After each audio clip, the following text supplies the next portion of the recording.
All set. Good morning, everyone. Thank you for joining us here in this beautiful venue, the place where the work gets done, where we have hundreds of hard-working individuals who are dedicated to making sure that our trains are running, that they are safe, and that's something we're going to be chatting about right now, is about how we can continue to further enhance not just the actual security, but the sense of security that all riders deserve to have. I'm really proud to be here with Jana, Lieber, the chairman and CEO of the MTA.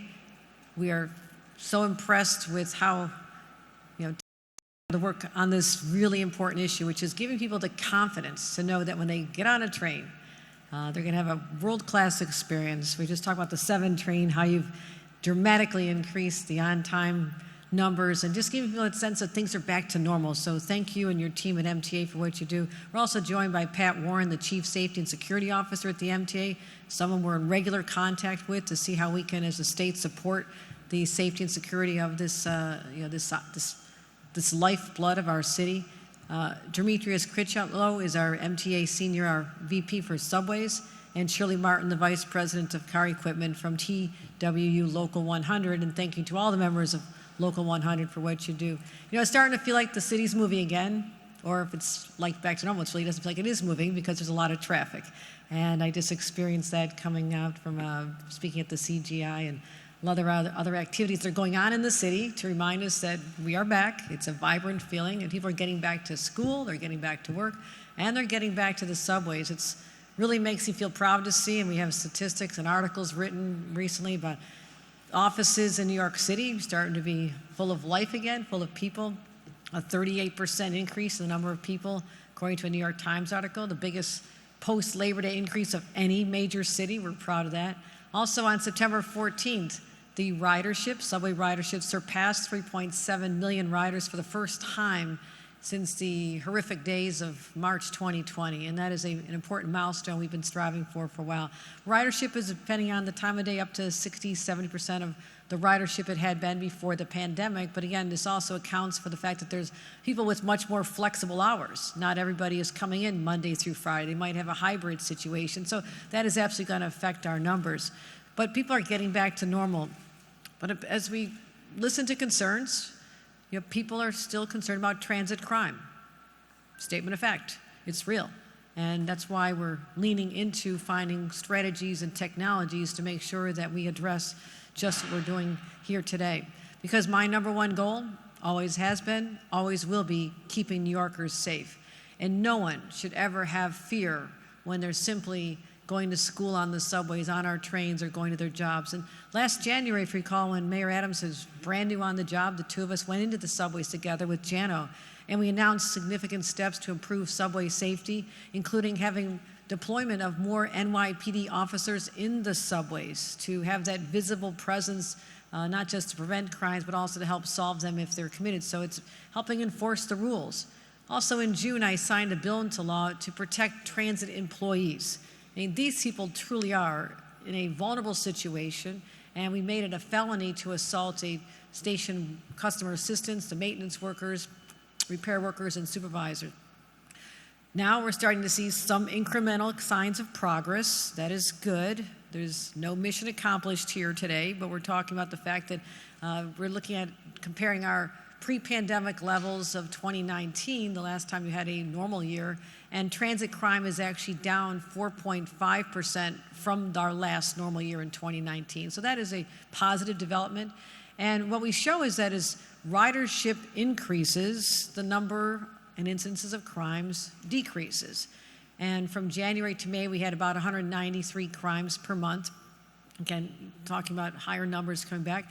Now that number is declining. It's 173. So it's not going up, but it's not to where we want it to be. But if you adjust for that, given our ridership, it's about a 21% decrease just from June to September of this year. So again, a good metric, a good trajectory to show that we're down, subway crimes are down 21% just since the summer started.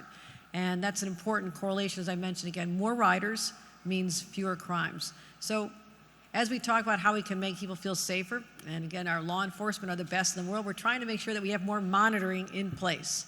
Monitoring that will allow people to be aware. I talked about having some signs in there. Our digital signs are great. I said, smile, you're on camera. We're working together to make sure that you are safe when you ride our subways. And so that's what we're doing. So last September, we announced that the MTA had over 472 subway stations with had functioning security cameras. It was an important tool, but those are the stations. People are actually in the cars. And we talked about in June how we want to have a pilot program to start placing security cameras actually in the trains for the very first time, installing them about 100 cars back then.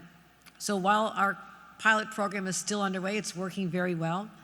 We wanted to announce that we are now prepared to be having the installation of cameras in all subway vehicles, all subway cars.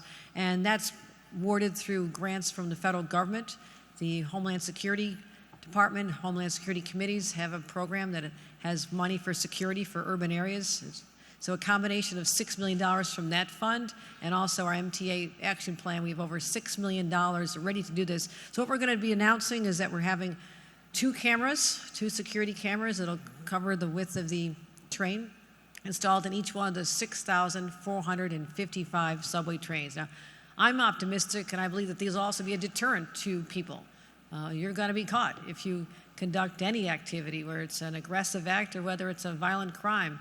And so I think that's going to go a long way to helping easing people's insecurities that they may have, to know that everyone knows now that there'll be cameras on the trains. So parents will be feeling more secure about putting their kids on the trains to go to schools. Senior citizens will be less apprehensive about taking the train to their doctor appointments. And New Yorkers can just have a calm way to get on their way off to their jobs. And it's not just about, because I mentioned the peace of mind, it's also about solving the crimes, because they're going to get the actual visual experience. You're going to have a camera footage that's going to show any crime or activity that's committed on a subway train, and that'll allow law enforcement to search for and identify the people responsible. So if you think Big Brother's watching you on the subways, you're absolutely right. That is our intent, to get the message out that we are going to be having surveillance of activities on the subway trains, and that is going to give people great peace of mind. And if you're concerned about this, the best answer is don't commit any crimes on the subways. Then you won't have any problems. So this is all part of our overall recovery as we're going forth. I know that the last 2 years have been extremely difficult. We're cognizant of that. And we're doing everything we can, again, to use the tools, the resources, and the technologies that'll change people's experience and start changing their anxiety about safety on our subways. So with that, I'd like to bring up Jana Lieber to talk further about what we're announcing here today. Thank you, Jana. Thank you, Governor. Thank you for being here today and for the commitment that you have shown to the MTA, to mass transit, and to subway safety. From the safety issue to fare freezes, you have always had the MTA's back and the riders' back. So I just got to say thank you. Today's announcement is another example of how we're not just listening to customer concerns, but actually acting on them. For a while now, riders have been telling us that where they feel vulnerable is on the platforms and on the trains. Today, there are thousands more cops on the platforms and on the trains than there were a year ago. So that was the subway safety plan that you and the mayor set in motion. Seeing cops in these key locations, along with a perceptible sense that there is less disorder in the system, has begun to move the dial on rider perceptions of safety. And we rolled out some of our rider surveys yesterday. The big one was a few months old. The more recent ones are actually showing movement, positive movement, even over the summer. Now we're taking the next step, putting cameras on all the trains. This is a pilot program that has gone from an idea to a full-on all subway fleet program in a few short months. It's a logical extension of our existing camera program, which has brought 10,000 cameras to our turnstiles and our platforms, and even to the train yards like the one you're in today, making sure that these major facilities are safe. The message, as the governor said, is loud and clear. If you prey on New Yorkers, or you commit vandalism or damage MTA facilities, we're going to have pictures of you. And the NYPD is going to find you, going to catch you, and going to punish you. There are signs that the increased police presence that the subway safety plan has set in motion is starting to pay off. As the chief of department, the second-ranking NYPD official, Governor, appeared at our board committee meetings yesterday, the highest uniformed official, Ken Corey. And what he talked about was that actually over the summer, crime in the subway system is down almost 9% compared to over the same period in 2019. So it's a drop of 340 crimes. The daily average of crimes per day is down compared to pre-pandemic, and overall transit crime, as you said, is down relative to pre-pandemic. In fact, at 1.8% of total New York City crime, it's actually an all-time low. The subway, we have always said, is among the safest places in New York, and the stats actually are bearing that out. Other indications of positive direction. Significant decline in the metrics that we use to count how many homeless folks are sheltering in the system. We do it every month on a line-by-line basis. We also do it at those end-of-line operations. Significant decline in those monthly surveys. The dramatic decline in quality of life problems at Penn Station, an area that you have made, Governor, you've made a priority. Penn Station, dramatic decline in all of the quality of life issues. And a decline in track intrusions, those horrible incidents where people get on the tracks for whatever reason and potentially do tremendous harm to themselves, and also huge delays in the system, way, way, way down in track intrusions. And the scams where people damage MetroCard vending machines so they can run a scam with swipes, also down. All of these indicia of disorder in the system have gone down. Now, way too early to declare victory. We're never, ever going to say that this is, as you said, mission accomplished. But the focused effort that you and the mayor set in motion, state, city, NYPD, MTA PD, it is starting to pay off. And we're not the only ones who are noticing. The New York City Partnership, which has been charting and has raised the issue of subway safety as a factor in the back-to-work patterns for office workers, the New York City Partnership is telling me that they are hearing from companies and from their workforce that there is a perceptible improvement in conditions on the subway. So I want to thank you, Governor Hochul, for all of your leadership on all things having to do with transit safety. As you said, it goes well beyond cameras and stopping crime. It's also about what you did for transit workers when you pushed through that legislation to make sure that all transit workers were protected under the law of the state of New York. And I just need to shout out, because the transit workers are here, and they're the ones who are going to work extra time, long hours, to do 300 to 400 subway car installations of these cameras per month. And they're going to be knocking them out at an incredible rate. So just a big shout out to everybody at Corona Yard. And especially to our friends in the TWU who are represented here as well. So following the example of everything that you have been doing and that we have been trying to execute, we're going to create a safer system for New Yorkers.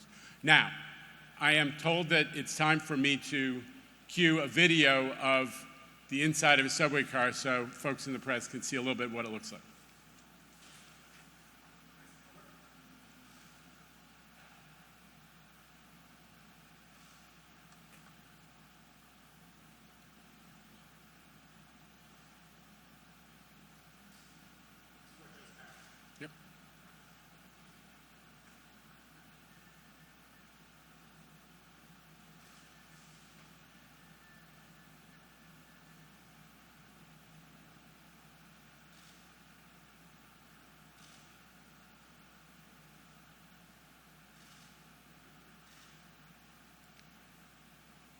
I'm doing the talking, but that's Demetrius Critchlow, who runs the subway system, standing by to make sure I don't get it all wrong.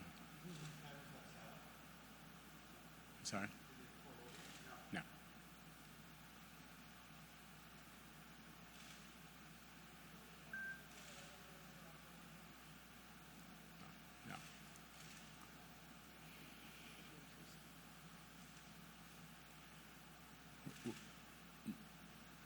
Marcia, we don't want our riders to feel like they're being eavesdropped